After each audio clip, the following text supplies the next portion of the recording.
Hola, me llamo Joy Morgan, tengo 33 años. Ese día estaba sentada en la oficina de un abogado en el centro de Denver, llena de esperanza, pero también con un poco de tensión. Pensaba que hoy sería el día en que la justicia finalmente me sonriera. Después de años cargando con responsabilidades familiares, pagando cuentas de hospital y enviando miles de dólares para ayudar a mis padres, creía que al menos me tocaría una parte de la herencia. Pero cuando el abogado habló, el mundo a mi alrededor pareció congelarse. Leyó cada palabra con claridad. Toda la casa en Aurora, las cuentas de inversión, la póliza de seguro de vida, todo quedó para Ayesia. Yo, la hija mayor, solo fui mencionada en el testamento por algunos recuerdos antiguos. Me quedé paralizada, con el corazón apretado. Sin decir una palabra, saqué mi teléfono y cancelé todas las transferencias automáticas ahí mismo, frente al escritorio del abogado. Una semana después, mi madre me envió un mensaje corto: la hipoteca vence. Miré la pantalla, con la mano temblando, y respondí: no es mi casa. Incluso ahora, mientras escribo estas líneas, me pregunto cuántas personas han sido tratadas como una cartera ambulante por su propia familia. ¿Desde dónde me estás leyendo? ¿Y qué hora es donde estás? De verdad quiero saberlo, para no sentirme tan sola en este camino. Mi infancia comenzó en un vecindario tranquilo de Aurora, Colorado. La casa de 2 pisos, con su cerca de madera blanca y un pequeño jardín al frente, siempre fue el orgullo de mi madre. Mi padre, David, era ingeniero de seguros, un hombre tranquilo, pero estricto con las finanzas. Mi madre, Daria, era maestra de primaria, muy dedicada a su trabajo, y a menudo traía a casa montones de tareas sin calificar. Nuestra familia era de clase media, no rica, pero lo suficientemente cómoda como para que mi madre nos comprara libros nuevos al inicio de cada ciclo escolar y para que mi padre nos llevara a comer fuera en ocasiones especiales. Yo era la niña que siempre amó la escuela. Desde pequeña, me fascinaban los números, los cubos, y podía pasar horas en mi pequeño escritorio resolviendo problemas difíciles de matemáticas o dibujando planos de casas imaginarias.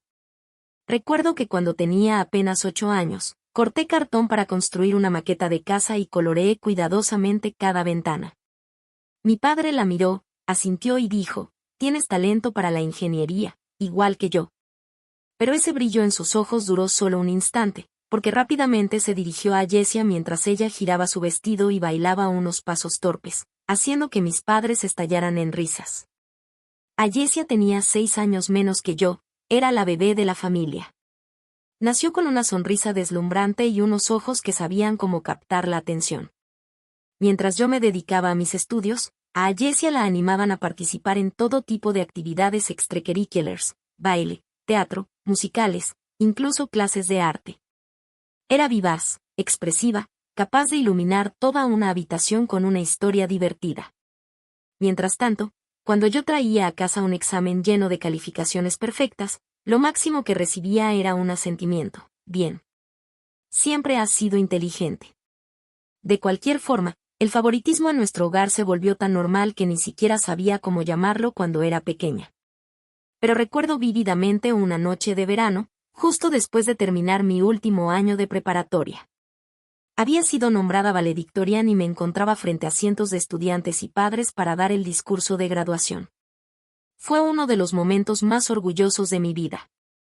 Sin embargo, cuando terminó la ceremonia, mi familia simplemente me llevó a un pequeño restaurante italiano, pidió unos cuantos platos de pasta sencilla y se fueron a casa.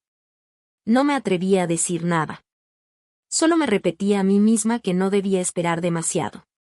3 años después, Ayesia ganó el primer lugar en un concurso estatal de danza. Inmediatamente, mis padres organizaron una gran fiesta en el patio trasero, montaron una carpa, contrataron una banda en vivo e invitaron a casi todo el vecindario para celebrar. Yo acababa de graduarme de la universidad esa misma temporada, pero el evento se convirtió en un homenaje a Ayesia. Todas las miradas estaban puestas en ella, girando en un vestido brillante bajo las luces, mientras yo me sentaba olvidada en una mesa de plástico, forzando una sonrisa ante algunos vecinos. Esa sensación de desequilibrio era como una pequeña daga que se hundía más con cada año que pasaba. Todavía recuerdo una tarde, cuando tenía unos 16 años. Acababa de ganar un premio en el concurso estatal de jóvenes científicos, llevándome a casa un certificado y un cheque de $1000. Emocionada, corrí a mostrárselo a mi padre, pensando que esta vez estaría realmente orgulloso. Pero en lugar de abrazarme, solo esbozó una sonrisa débil y dijo: Joy, ya eres suficientemente fuerte. Alicia es quien necesita apoyo. Esa frase cayó sobre mí como una piedra. Desde ese día entendí que, a los ojos de mis padres, mis logros nunca eran una sorpresa, nunca algo que mereciera elogio o inversión. Era Allesia, la siempre frágil hermanita, quien siempre sería el centro de su atención. Ese favoritismo se notaba incluso en las cosas más pequeñas.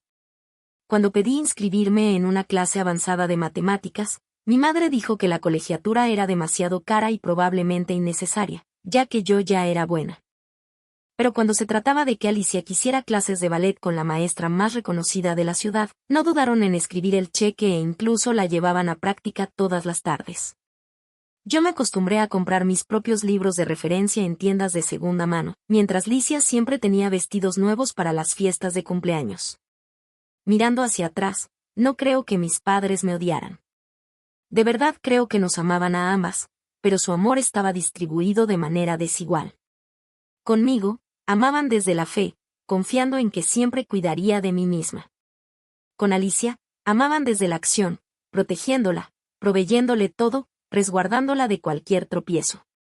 Pero esa misma diferencia sembró en mí un sentimiento de vacío, como si tuviera que cargar con la vida completamente sola, sin poder depender de nadie. Poco a poco me convertí en la niña introvertida, siempre enterrada en libros, mientras Allesia era el centro de cada reunión familiar. Cada vez que venían los parientes, ella era llamada para bailar o cantar, mientras que yo solo era mencionada si alguien preguntaba: ¿Y Joy, cómo va en la escuela? Forzaba una sonrisa, levantaba mi boleta llena de calificaciones perfectas y no recibía más que una palmada vaga en el hombro. Noche tras noche, estudiaba en silencio bajo la luz de mi lámpara de escritorio, escuchando la risa de mis padres y de Allesia que llegaba desde la sala. Sabía que no era una mala hija, pero también entendía que en esa casa había un vacío invisible que nunca podría llenar. Y las palabras de mi padre: ya eres suficientemente fuerte. Alicia es quien necesita ayuda, se convirtieron en un recordatorio constante. No se me permitía ser débil, no se me permitía necesitar a nadie, porque toda la protección en nuestro hogar estaba reservada para mi hermana. Para cuando cumplí 18 años, dejé a Aurora para estudiar arquitectura y construcción en la Universidad de Colorado en Boulder. Era el inicio de un nuevo capítulo, uno que se sentía tanto emocionante como abrumador. Sabía que mis padres no podían cubrir todos los gastos, y la verdad, tampoco lo esperaba. Ya me había acostumbrado a arreglármela sola, a vivir con esas palabras: eres lo suficientemente fuerte. Así que asentí y acepté una beca parcial, sumé préstamos estudiantiles y completé el resto con trabajos de medio tiempo que tendría que manejar por mi cuenta. En esos primeros días viviendo en los dormitorios, asistía a todas mis clases mientras me turnaba como barista en una cafetería cerca del campus, donde el turno de la mañana empezaba a las 5 de la mañana. Por las tardes, daba clases particulares de matemáticas a estudiantes de preparatoria en la zona.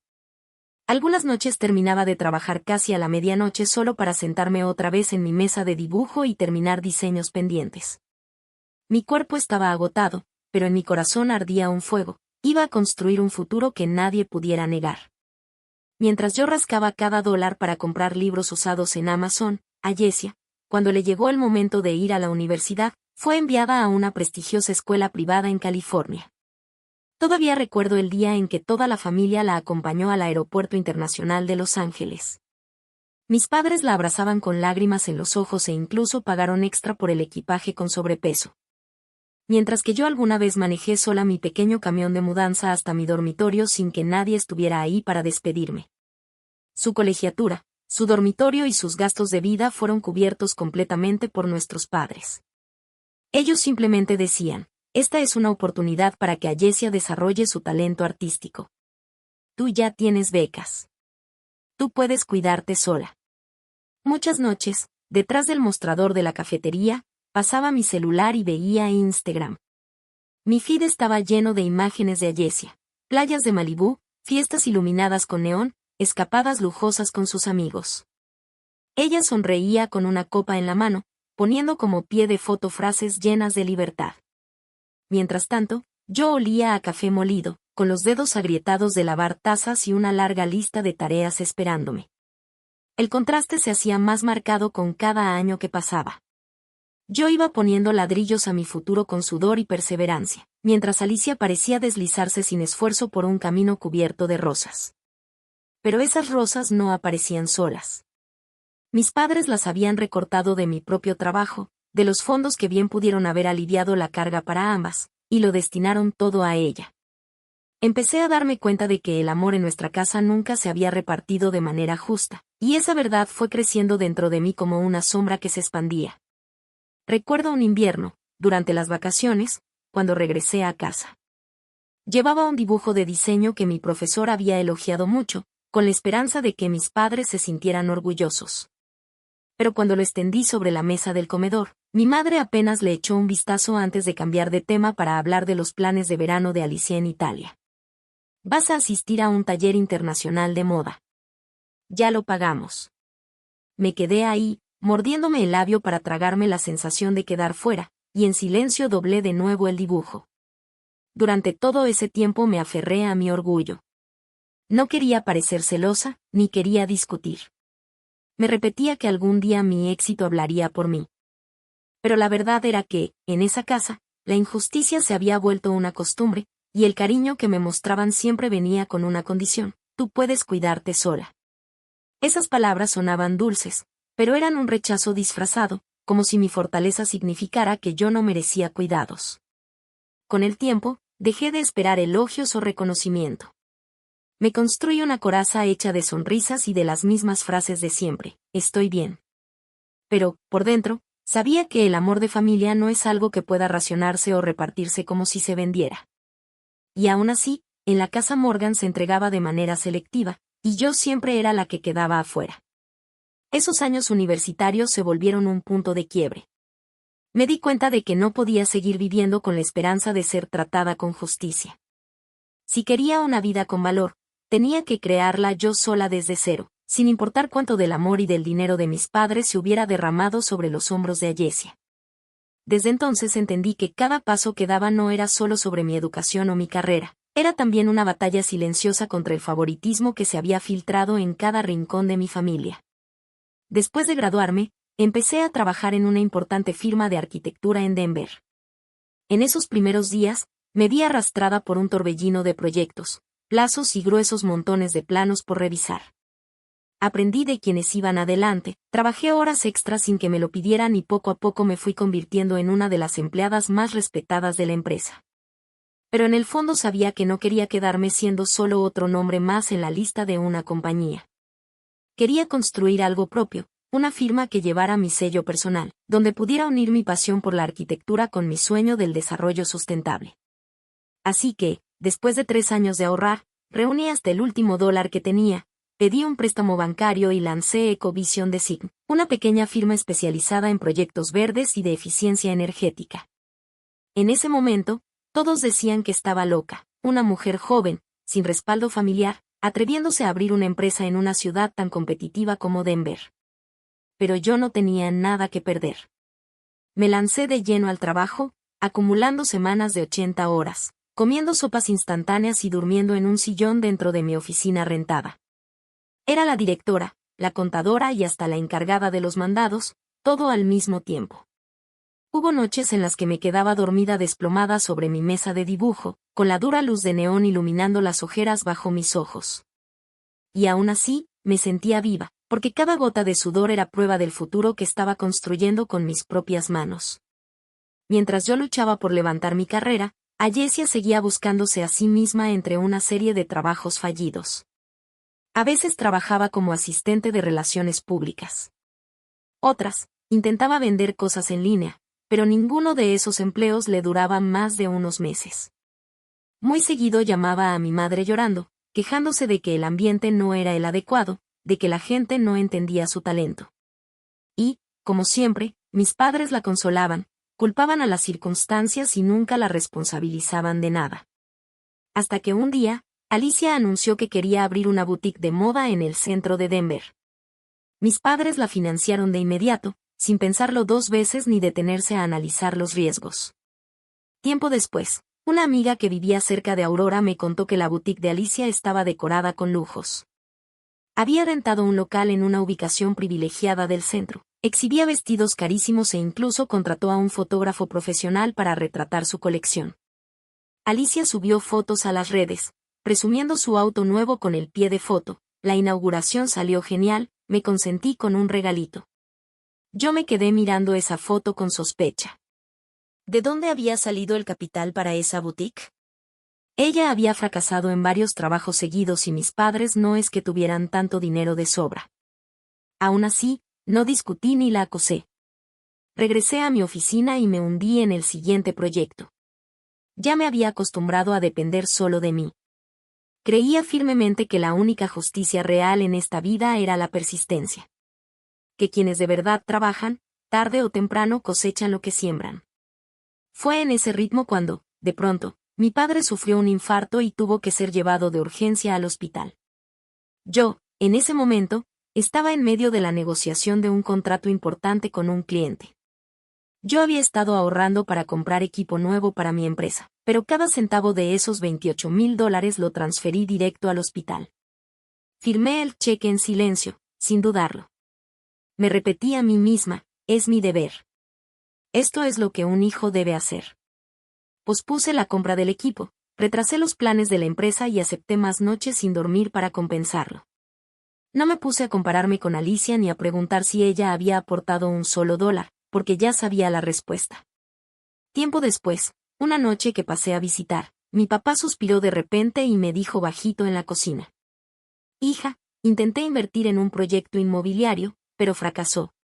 Para pagar la deuda, tu mamá y yo tuvimos que volver a hipotecar la casa de Aurora. Sé que ya nos has ayudado bastante, pero si pudieras mandar dinero fijo cada mes para cubrir la hipoteca y los impuestos, saldríamos adelante. Me quedé helada, pero al final asentí. Pensé simplemente, cualquiera puede cometer errores en una inversión, y mi papá trabajó duro toda su vida. Ahora me toca a mí compartir la carga.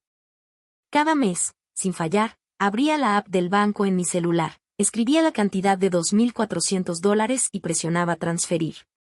En la línea de notas siempre ponía las mismas palabras conocidas: hipoteca dividido por impuestos. Ese era el acuerdo tácito entre mi mamá y yo. Yo ayudaría a cubrir el predial y la hipoteca, contribuyendo al mantenimiento de la casa donde crecí. Al principio incluso me sentía orgullosa de poder hacerlo.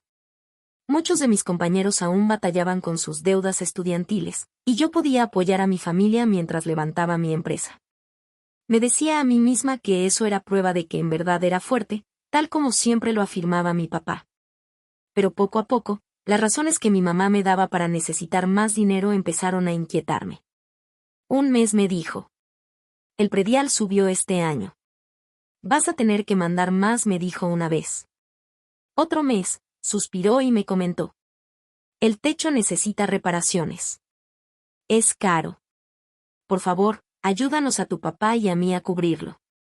Le creí, porque nunca antes había dudado de mis padres. Así que mandé más dinero. En silencio apreté mi propio presupuesto, dejé de salir a tomar café los fines de semana con mis amigos e incluso una vez retrasé los bonos de mis empleados, todo con tal de asegurarme de enviar la transferencia a tiempo. Siempre me repetía: una hija debe sacrificarse por sus padres. Es su deber y no debe quejarse. Hubo noches en las que, después de completar la transferencia, me quedaba congelada frente a la pantalla de la computadora. Me sentía como una marioneta o, más bien, como un cajero automático con piernas. Mis padres solo tenían que marcar el PIN con un par de quejas y yo me vaciaba para mandarles dinero. Estaba enojada y llena de amargura al mismo tiempo.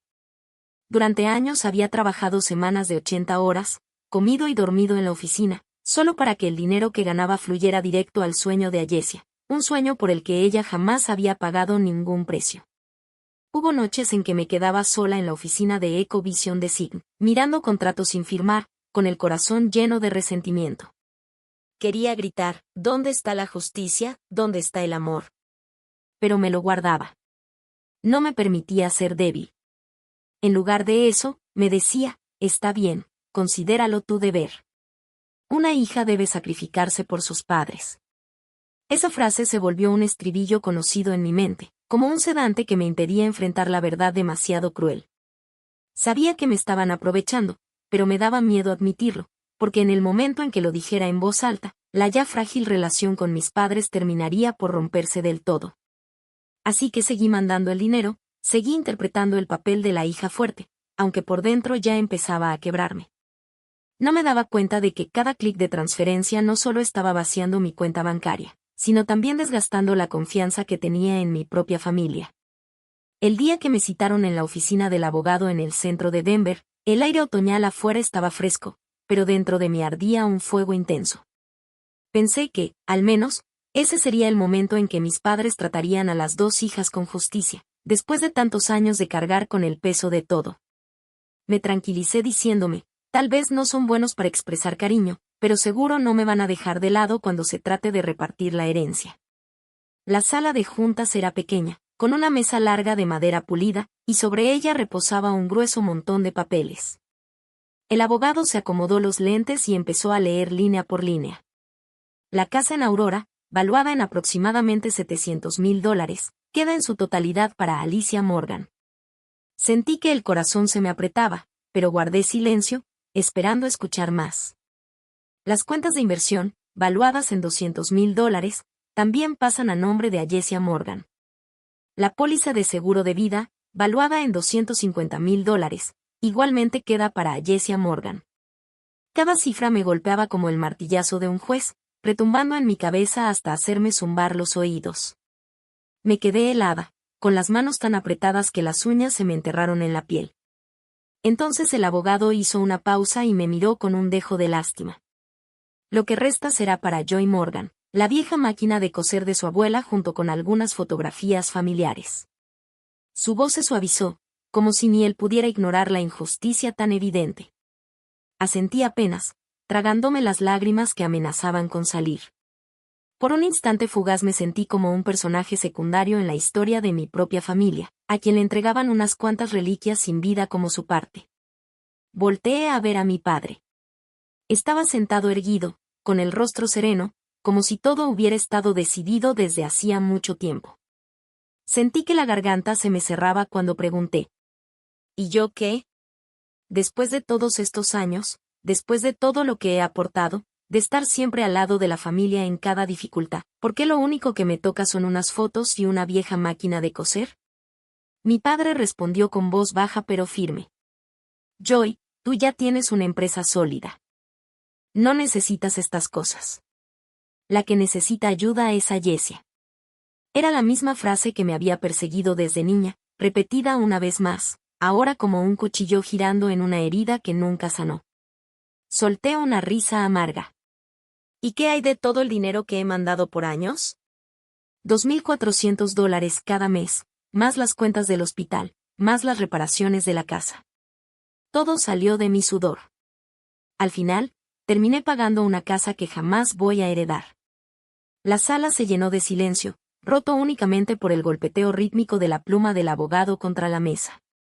Mi madre bajó la cabeza, enredando los dedos en la tela de su vestido, mientras Alicia evitaba mirarme, con los ojos llenos de lágrimas, pero sin pronunciar una sola palabra. Me puse de pie, recogí mi bolso, cada movimiento tan pesado como si cargara con toda una vida de desilusiones. No esperé explicaciones ni excusas. Sabía que cualquier cosa que dijeran serían simples justificaciones del favoritismo que habían cultivado durante años. Al salir de esa sala, saqué mi teléfono, abrí la aplicación del banco y bloqueé todas las transferencias automáticas que había programado. Una por una borré los pagos, cortando cada transacción como si estuviera rompiendo las cadenas invisibles que me ataban a la casa de Aurora. Cuando la puerta de la oficina del abogado se cerró detrás de mí, sentí que algo dentro de mí se derrumbaba. Pero, al mismo tiempo, me sentí liberada. Ya no era un cajero automático con patas. Desde ese momento supe que iba a pagar el precio de la distancia, quizá incluso de una vida entera de frialdad por parte de mis padres. Pero también entendí que acababa de recuperar un pedazo de libertad que me habían drenado durante años. En lo más profundo de mi corazón resonaba una pregunta dolorosa: mis padres alguna vez me vieron de verdad, no como la fuerte que cargaba con todo, sino como una hija que solo anhelaba ser amada?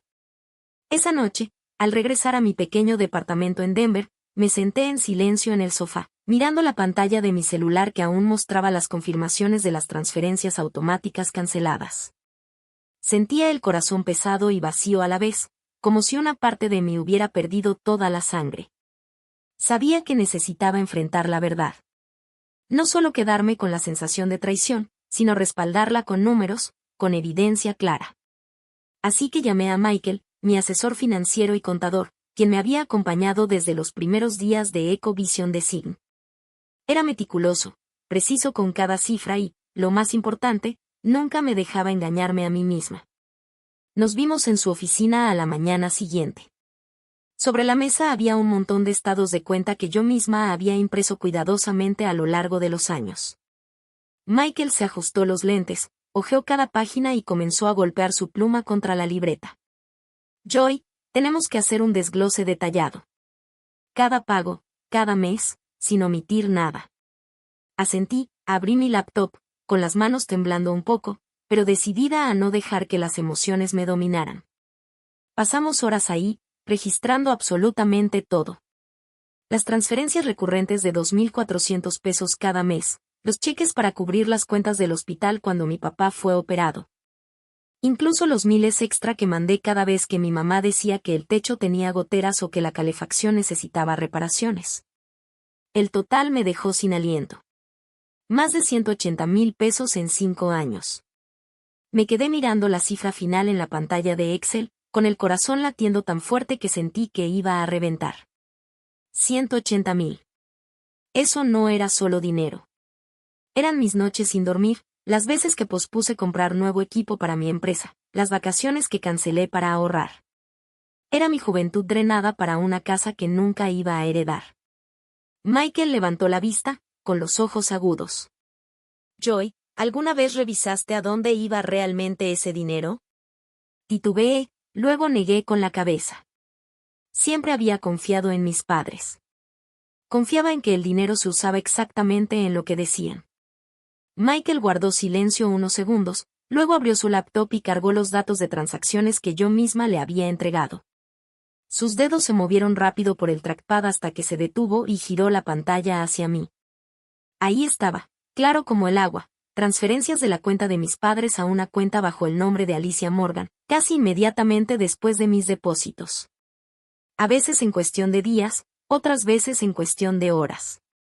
Me quedé en shock. Cada dólar que había mandado para ayudar a mis padres había terminado financiando la boutique de mi hermana. Las quejas sobre impuestos, sobre el techo con goteras, sobre los costos de mantenimiento, todo habían sido excusas. La verdad desnuda me encaraba de frente. No solo me habían convertido en un cajero automático andante. Me habían usado para bancar el sueño brillante de Allesia, un sueño por el que ella jamás pagó. Una risa seca y quebrada se me escapó, rebotando en la pequeña oficina. Michael me miró con preocupación, pero yo solo moví la cabeza mientras las lágrimas me corrían sin control. Así que al final me ahogué con la verdad. Todo este tiempo, yo había estado financiando su boutique. Yo era la que estaba detrás de esos vestidos brillantes, de las fiestas de inauguración, de las fotos de viajes de lujo que mi hermana publicaba en línea. Recordé todas las veces que me repetía a mí misma que era la hija noble que ayudaba a mis papás a cargar con sus problemas. Pero en realidad, solo había sido la patrocinadora invisible de mi hermana, la misma que ya tenía cada gota de su favoritismo. Michael puso una mano sobre mi hombro y me habló con voz firme. Joy, esto no es tu culpa. Actuaste desde la confianza y la responsabilidad. La culpa es de quienes se aprovecharon de ese amor. Asentí, aunque por dentro sentía un torbellino. Me tomó un buen rato poder respirar hondo y obligarme a mirar de nuevo la hoja de cálculo. Cada número ya no era solo un símbolo seco, sino un testimonio de la verdad. El amor en mi familia hacía mucho que se había reducido a una transacción unilateral donde yo era la única que pagaba el precio. Al salir de la oficina de Michael ese día, sentí una mezcla de dolor y alivio. Dolor, porque tuve que enfrentarme a una verdad tan dura. Alivio, porque por fin sabía con exactitud dónde estaba parada en este juego de favoritismos. Y por primera vez en años, me susurré a mí misma. Basta. De ahora en adelante, ni $1 más. Una semana después de haber cancelado las transferencias automáticas, mi celular vibró con un mensaje corto de mi mamá. La pantalla se encendió en medio de una mañana ocupada en la oficina de Ecovision de Sign. La hipoteca vence. Me quedé mirando esas palabras por un largo rato, como si fueran una broma sin importancia. Pero luego caí en cuenta. No, ella realmente esperaba que siguiera jugando el mismo papel de siempre, el cajero automático con patas. Dejé el teléfono sobre el escritorio, respiré profundo y comencé a escribir mi respuesta. No es mi casa. Por primera vez en mi vida no ofrecí excusas, ni rodeos, ni disculpas. Solo 4 palabras firmes y decididas. Menos de una hora después, mi papá llamó. Su voz sonó dura y cortante a través del teléfono. Eres una malagradecida, Joy. Todos estos años tu madre y yo te criamos, te dimos de comer, te mandamos a la escuela, y ahora nos das la espalda. ¿Sabes cuánto llora tu madre? Le estás rompiendo el corazón. Al escucharlo, una oleada de emociones me golpeó. La vieja culpa volvió a la superficie, como un reflejo grabado en mí desde niña, la idea de que siempre era mi culpa cada vez que no cumplía con sus expectativas. Pero esta vez no me derrumbé. Contesté con calma. No soy una malagradecida. Simplemente ya terminé de dejarme usar. Mi papá rugió, pero yo presioné el botón de colgar. La mano me temblaba un poco, pero el corazón permanecía firme. Al día siguiente descubrí que mis papás habían llamado a la oficina de mi empresa intentando hablar con varios de mis colegas. Insinuaron que yo estaba mentalmente inestable, que sufría de un estrés severo, que no podía manejar mis finanzas. Una compañera cercana me apartó para contarme, con incomodidad, lo que ellos habían dicho. Guardé silencio, pero por dentro una furia ardiente me recorrió. Mis propios padres, las personas que se suponía debían protegerme, habían decidido difamarme para presionarme solo porque dejé de llenarles los bolsillos. Mientras tanto, Alicia empezó a publicar estados crípticos en redes sociales. Hay quienes no soportan ver a otros triunfar o la envidia es un veneno que consume el alma. Debajo de esas frases, una foto suya con un vestido nuevo, posando frente a la boutique iluminada, sonriendo radiante. Para los de afuera, seguramente parecía que le respondía a un enemigo invisible. Pero yo sabía que cada palabra estaba dirigida directamente a mí. Las leí, con el corazón ardiendo, y solté una risa bajita, casi silenciosa. Antes, quizá le habría escrito para reclamarle o me habría atormentado al verme convertida en esa sombra fea dentro de su historia. Pero ahora entendía que no era más que manipulación emocional, gaslighting, la misma táctica que mi familia había usado conmigo toda la vida. Querían que creyera que yo estaba equivocada. Querían que pensara que era egoísta, malagradecida, envidiosa. Pero por primera vez miré la verdad de frente. No estaba equivocada. Simplemente me estaba protegiendo y había trazado un límite claro, firme e innegociable. Escribí en el chat familiar, de ahora en adelante, nadie puede mencionarme nada sobre dinero. Si lo hacen, voy a bloquear todo contacto. En cuanto apreté enviar, sentí un alivio desconocido. Como si después de años de aguantar, por fin hubiera encontrado mi voz. Mis papás podían llamarme hija desagradecida. Allesia podía seguir tirando indirectas en redes, pero yo sabía que ya no era prisionera de su juego emocional. Mi silencio ya no era el de la sumisión. Era el silencio de alguien que había decidido mantenerse firme, sin permitir nunca más que nadie cruzara esa línea. En las semanas después de marcar ese límite, la casa de Aurora, que siempre brillaba con luces por las noches, se fue apagando. Ya no estaba al pendiente directamente, pero las noticias me llegaron rápido. El banco mandó avisos de embargo después de que mis papás dejaran de pagar 2 meses seguidos la hipoteca. La casa que antes habían presumido como el orgullo de los Morgan ahora estaba al borde de ser recuperada por el banco. Me imaginé a mi papá apretando el aviso entre las manos, con el rostro rojo de coraje, mientras mi mamá se quedaba pasmada en el sillón, con las manos temblorosas entrelazadas. Se habían acostumbrado a verme como su póliza de seguro humana. a la idea de que con un simple mensajito, el dinero empezaba a fluir de inmediato. Pero ya no. Yo había dejado de ser su cartera andante. Mientras tanto, la boutique de moda de Ayesia empezó a tambalearse. Primero llegaron unas cuantas quejas de clientas sobre la mala calidad de los productos. Después comenzaron a acumularse reseñas de una estrella en Internet. Los pedidos se frenaron, mientras la renta y los sueldos del personal seguían subiendo. Supe que tuvo que cerrar la rama de ventas en línea y mantener solo la tienda principal. Pero las deudas con las tarjetas de crédito no se detuvieron. En lugar de fotos relucientes de vestidos nuevos, Ayesia ahora subía imágenes borrosas con frases cortas, intentando aparentar alegría. Yo sabía muy bien que todo era fachada. Una tarde de fin de semana, mi tía Linda, la hermana menor de mi mamá, me llamó. Su voz se escuchaba cargada. Joy, ya me enteré de todo. Ya no necesitas ocultarlo. Ayesia anda presumiendo con sus amigas que el dinero de la boutique venía de tus papás, y que ellos lo sacaban de ti. Ahora todo salió a la luz. Me quedé en silencio un buen rato. En el fondo siempre supe que este día llegaría, pero escucharlo confirmado por alguien más fue como sentir una navaja presionando una herida vieja. Tía Linda, esta familia te ha tratado con demasiada injusticia. Me da verdadera vergüenza lo de mi hermana, me dijo con firmeza. La noticia se regó rápido entre los parientes. Las conversaciones en las reuniones familiares empezaron a cambiar de tono. Si antes yo era esa Joy fría y callada, ahora la gente murmuraba sobre mis sacrificios, sobre cómo me habían convertido en una fuente involuntaria de dinero para mi hermana. Las miradas de indiferencia poco a poco fueron reemplazadas por miradas de lástima. Lo más importante fue que las críticas comenzaron a dirigirse hacia mis padres. David y Daria han tenido favoritas por demasiado tiempo. No puedo creer que explotaran a su propia hija. Esas palabras llegaron a mis oídos como ráfagas de viento, frías y cortantes porque nunca quise que mi familia fuera tema de chismes, pero cálidas porque al fin la verdad estaba siendo vista por otros, no solo por mí. Mi abuelo Frank fue el único en la familia que siempre había sido franco conmigo. Ex abogado, estaba acostumbrado a ir directo al fondo de los conflictos, y detestaba la mentira más que nada. Cuando mi tía Linda le contó lo que había pasado, él no dudó ni un segundo. Nos vamos a sentar todos, dijo con firmeza en una llamada corta. Nada de evasivas, nada de rumores. Todo tiene que salir a la luz. Una semana después, invitó a toda la familia a su casa de ladrillo rojo en Denver para una cena especial.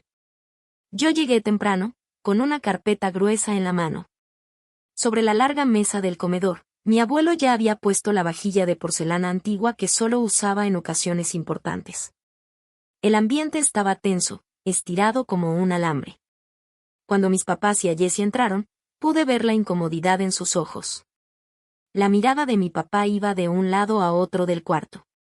Mi mamá apretaba su bolso con fuerza, y Ayesia mantenía la cabeza baja, con su cabello rubio cubriéndole medio rostro. Mi abuelo no perdió tiempo en cortesías. Golpeó su copa con una cuchara, y su voz sonó firme y autoritaria. Estamos aquí para hablar con la verdad. Nada de esconderse. Joy, empieza tú. Abrí la carpeta, mi mano temblaba un poco, pero mi voz salió firme. Fui extendiendo sobre la mesa, hoja por hoja, los estados de cuenta bancarios.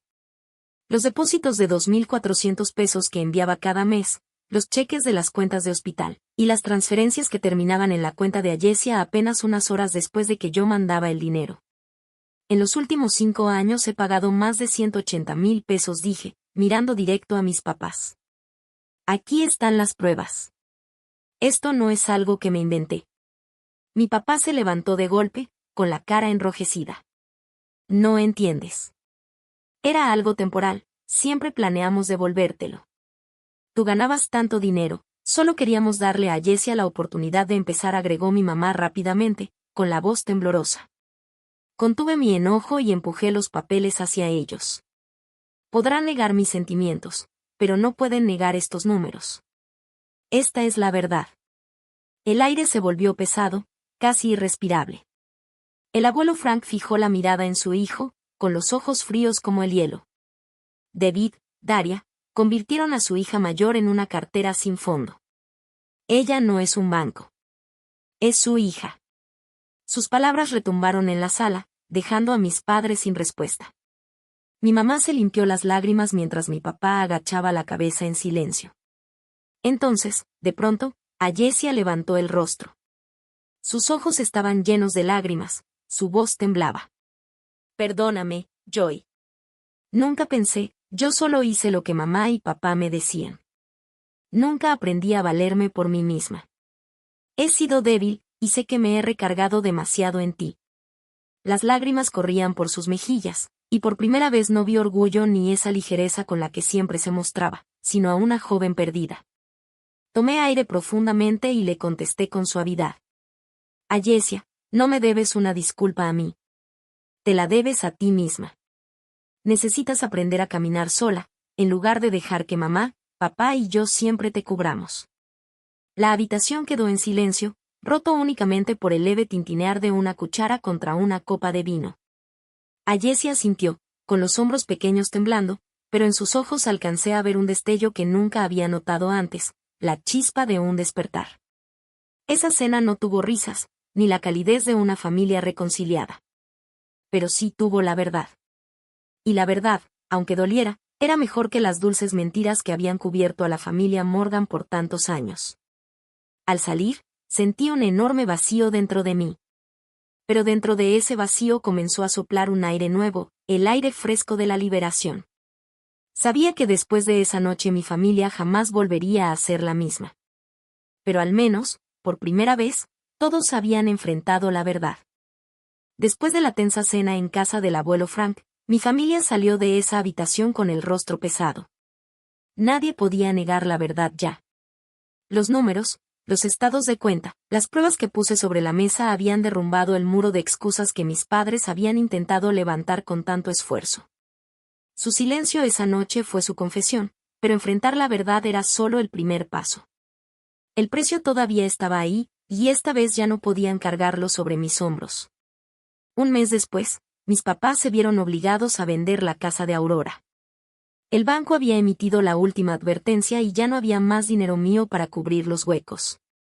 La casa que alguna vez llamé hogar, el lugar que guardaba recuerdos de una infancia injusta y de silencios dolorosos, se vendió finalmente en casi $700,000.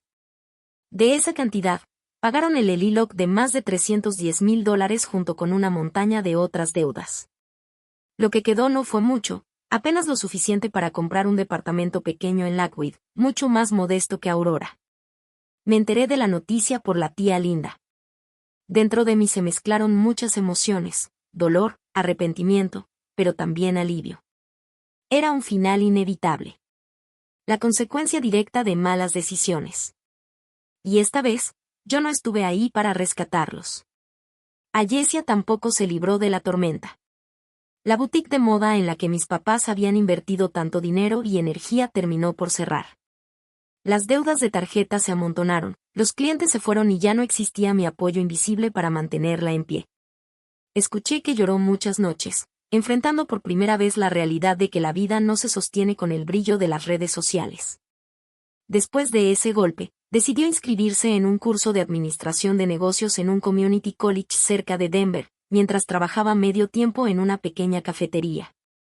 Era un trabajo humilde, pero al menos era trabajo honesto. Cuando me enteré, no sentí triunfo ni la quise humillar. Solo solté un suspiro y murmuré.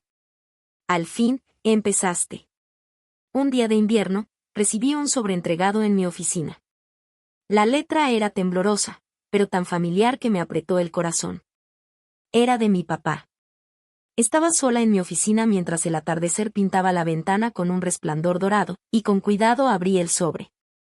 Dentro había una carta escrita a mano, con trazos hechos despacio, manchados en algunos lugares por lágrimas. Joy, comenzaba la carta. Me equivoqué. Te hice cargar demasiado cuando era mi deber protegerte. Pensé que eras lo suficientemente fuerte y convertí esa idea en una excusa para aprovecharme de tu fortaleza. Ya no tengo defensa alguna. Si no puedes perdonarme todavía, lo acepto. Pero quiero que sepas que de verdad me arrepiento de lo que hice. Leí esas líneas una y otra vez, con la vista nublada. Era la primera vez que mi padre admitía sus errores, sin excusas ni culpas lanzadas a otros. Dentro de mí nació una sensación extraña, no un perdón inmediato, pero sí un deshielo lento en el muro de hielo que había construido durante tantos años. Doblé la carta con cuidado, la guardé en el cajón de mi escritorio y me quedé en silencio por un buen rato. Unas semanas después, acepté encontrarme con mis papás en un diner sencillo en Lakewood. Ya no había casa elegante. Ya no había cenas elaboradas. Solo una mesa redonda, 3 personas frente a frente. Mi papá se veía mucho más viejo, con el cabello encanecido de golpe, mientras mi mamá estaba más callada, con los ojos enrojecidos. Puse mi bolsa sobre la mesa y hablé antes de que ellos dijeran algo. Acepté venir, pero de ahora en adelante todo debe ser claro.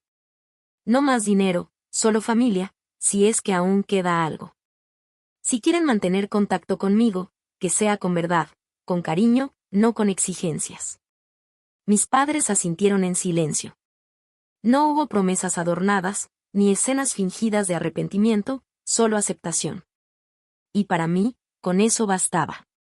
Por primera vez ya no me sentí como la que tenía que pagar por cada error de la familia.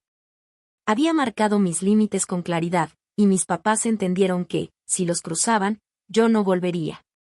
Al salir del diner aquel día, respiré hondo el aire frío del invierno en Colorado. Mi corazón aún llevaba cicatrices, pero ahora latía al ritmo de la libertad, y sabía que mi reconciliación quedaba bajo una condición sencilla pero firme: el cariño era bienvenido, el dinero, nunca más. Después de esos años tormentosos, empecé a reconstruir una nueva vida para mí. Una vida que ya no giraba en torno a salvar a los demás. Se acabaron las llamadas desesperadas por hipotecas vencidas. Con parte de mis ahorros de la empresa compré una casita cerca de la base de las montañas rocosas. Era una casa de madera pintada en gris claro, con techo inclinado y un patio trasero lo bastante amplio para sembrar unas hileras de flores y algunas verduras. En las mañanas me despertaba temprano, preparaba café y caminaba descalza sobre el pasto, respirando el aire fresco. Me di cuenta de que nunca había vivido realmente para mí hasta que me atreví a cortar los lazos que me ataban al pasado. Cada semana apartaba un espacio para la terapia. Mi terapeuta, María, escuchaba con paciencia las historias que nunca antes me había atrevido a decir en voz alta, la sensación de abandono, los años de ser un cajero automático andante, y la rabia que había guardado tan dentro de mí. Al principio me costaba trabajo encontrar las palabras, pero poco a poco aprendí a reconocer que tenía derecho a doler, derecho a enojarme, derecho a ser vulnerable. No necesitaba cargar siempre con la máscara de la fortaleza. La terapia no me convirtió en otra persona, pero me enseñó a poner límites, a decir no sin culpa. Y mientras yo sanaba por dentro, Ecovisión Design también iba creciendo de manera constante. Firmamos contratos para diseñar edificios sustentables para escuelas y centros comunitarios. Ya no trabajaba 80 horas a la semana como antes. Aprendí a delegar, a confiar en mi equipo y, lo más importante, a darme descanso. Algunas tardes cerraba la laptop temprano para cuidar la lavanda de mi jardín o salir a caminar con Isen alrededor del pequeño lago al pie de las montañas. Me di cuenta de que el verdadero éxito no se medía en horas trabajadas, sino en vivir con equilibrio y plenitud. Isen, mi novio arquitecto, quien había estado a mi lado en todo este camino, se convirtió en mi ancla más firme. Empezamos a hablar del futuro juntos, incluso de matrimonio. Él no me veía como a una mujer obligada a poder con todo, sino como a un ser humano completo, a veces fuerte, a veces frágil, pero siempre digno de amor. En las noches tranquilas, sentados en el porche, Isen tomaba mi mano y me susurraba: Joy, ya no tienes que demostrar nada. Te mereces esta felicidad. Seguía viendo a mis papás de vez en cuando. Nos reuníamos en un cafecito en Lakewood, hablábamos de la salud, del clima, a veces compartíamos pequeñas historias. Pero hubo algo que nunca volvió a mencionarse: el dinero. Yo había marcado ese límite, y mis padres, después de todo lo que pasó, aprendieron a respetarlo. Aunque la distancia permanecía, elegí conservar un frágil hilo de conexión. Solo que ese hilo ya no me encadenaba. En cuanto a Jessia, mi hermana menor, ella también había cambiado. Ya no subía fotos presumidas en redes sociales. En su lugar, Empecé a ver publicaciones de sus turnos de medio tiempo, con pies de foto como turno en la mañana. Cansada pero contenta.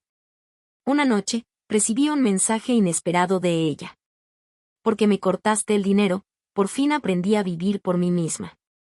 Sé que ya no tienes por qué mantenerme, y te lo agradezco. Al leer sus palabras, sentí una mezcla extraña de emociones, alivio, tristeza y esperanza, todo al mismo tiempo. Quizás, por primera vez en su vida, a Jessie estaba madurando de verdad. Al mirar atrás, entendí que la frase "no es mi casa" no era solo una negativa a pagar por una vivienda llena de deudas. Era una declaración clara.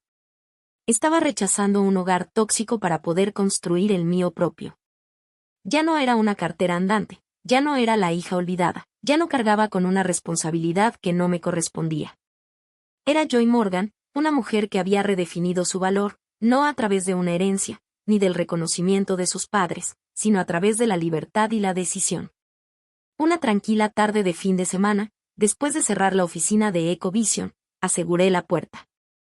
El pasillo estaba en silencio, solo acompañado por el viento que bajaba de las montañas rocosas. Me quedé ahí, dejando que el frío rozara mis mejillas y que el aire levantara suavemente mi cabello. En ese instante, susurré, ya no soy una cartera andante. Soy Joy Morgan, y he encontrado mi verdadero valor.